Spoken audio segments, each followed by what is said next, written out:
It's been called the meta. Yes, it's hard to dispute that physical play has become more common and even embraced in Rocket League, all the way up to the professional level. And because Psyonix designed this game so that cars can touch and even blow each other up, I'm sorry, but it's probably not going to go away. But I do have some good news. First of all, despite the seeming increased focus on demolitions, the actual numbers we're dealing with here are still quite small. Owing partially to a change that made demos easier in mid-season 7, we've seen the numbers rise to a player average of only 0.56 demos per game, which means your average 3s game, you'll see 3 demos. More good news is that the average player in Rocket League is not very good at demoing, and depending on your rank, demoing even less than the 0.5 baseline. The idea that demos are so rampant that the main part of the game is actually being ruined by them is not backed up by any data. There is bad news though. Players in Rocket League are also not very good at demolition avoidance, to the point where they have no idea how to handle it, and sometimes may even feel like a demo is an easy win mechanic that can't be countered. But that's where I come in. My name is Rocket Sledge, and this is your Demolition Avoidance Masterclass. I'm going to be sharing key demo avoidance techniques that will help you handle the average Rocket League player, or even a guy like me. Yes, as I'm closing in on 40,000 career demos, I'm probably overqualified to teach this class. I've seen every type of avoidance technique, and also regularly get to practice them more than most players. Yes, unlike other creators that start to get asked for profile signs when they become well known, for me, I just end up meeting more people that want to kill me. Even ranked games can devolve into chase fests like this standard match we can see here. As we watch this clip, I want you to notice that avoidance has many aspects that can be hard to teach. You need to be aware of your surroundings and keep track of cars that might be outside your view. Your reactions must be both quick and unpredictable. Now here you can see me taking advantage of a lull in their attacks to remind them of just who they're dealing with, but I would advise against displaying that level of cockiness in your game until you have a bit more experience. Going back to the avoidance examples, this situation here shows that you might need to briefly leave the ball because it's more important that you just don't die right now. And finally, you have to be able to recognize when you're in a compromised position and try and get clear by going in an unexpected direction. Yes, watching these two hit each other is a sight I'd never get tired of. Now it goes without saying that jumping is the #1 avoidance method that'll get you out of most basic demo attempts. But this class is a bit more advanced than that.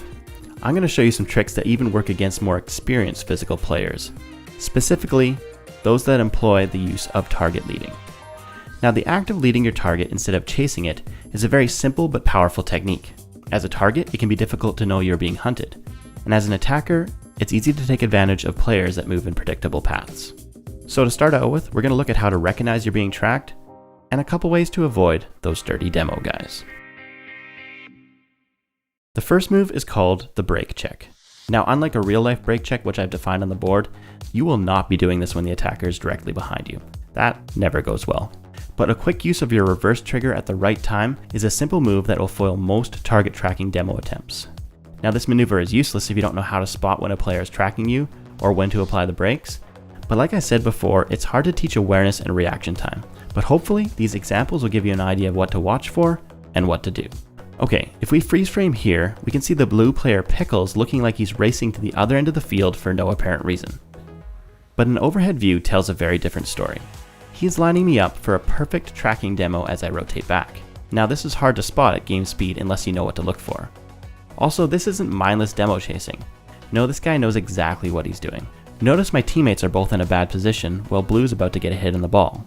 Dying right now would create a great scoring opportunity. But fortunately, a perfectly executed brake check keeps me in the play and I'm able to safely clear the ball out. Using brake checks against a typical demo attempt is pretty straightforward. Recognize you're being tracked and time your stop accordingly.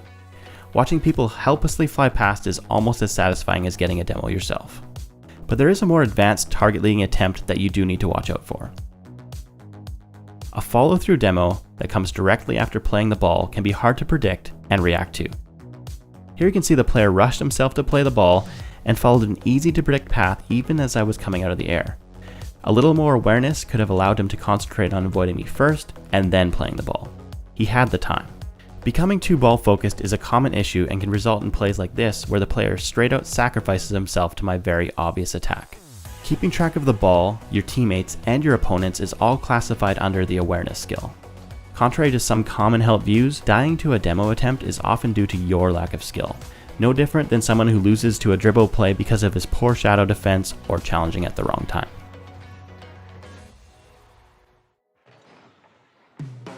The next avoidance method is one I really don't encounter too often, but it can be useful if you think a simple brake check is going to be too dangerous or predictable, and it also can help you maintain your momentum, which is very important in Rocket League. I call it baiting. Baiting is a way to exploit your opponent's focus on leading their attack. If you can follow an unusual path, it will often end up with the player missing the demo, as well as putting him out of position on the play. This once again relies on recognizing when you have enough time to move away from the ball for a second, or at least make a longer rotation. Here, this guy obviously expected me to turn into the net, as most players would in this situation. Instead, I turned the opposite way, which causes his lead to fail and for him not to be in position for the pass. Now obviously you can't just lead the guy all over the field. Your goal is usually to be back in position as quickly as possible, but baiting will often allow you to stall and choose the right time to dodge. It also can be very effective when you combine it with a jump or a brake check. Here's a recent example I'm proud of, where I baited a player into wrecking his teammate's dribble. Now baiting is something that really works well when playing against someone who obviously is chasing for demos.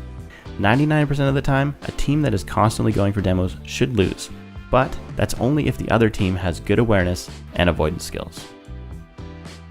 Now once in a while I see players try to bait me, but they often end up making the same mistakes. In this example, he should notice that I'm not taking the bait. This is especially obvious during that last turn at the end. My only goal is to keep him from going to the net. I don't actually care if I get the demo. Thus, I avoid tracking him too far out. But really the main failure was him focusing on the ball and how that concern for the open net got the best of him. His bait started out fine, and it's true he probably needed to get to the net as quick as possible, but it's the finish that needed work. I would recommend adding a jump as part of his turn back, or even going up on the wall where it would have been harder to catch him. Also, a tight 360 probably would have worked in this situation. Baiting can take on many forms, but once mastered, it'll give you another avoidance trick that's useful for making your attacker look like a fool, while you still maintain your position in rotation. Alright, it's that time of the video again, guys. The part where I'm supposed to ask you to subscribe. But I've decided I'm not going to ask for anything. Instead, I'm just going to let you know that if you decide to hit that subscribe button in the next 5 seconds, I'll be throwing in an additional free demolition avoidance tip to finish off this video. My notification bell is standing by right now to take your clicks. Well, it's great that some of you decided to take this avoidance class seriously.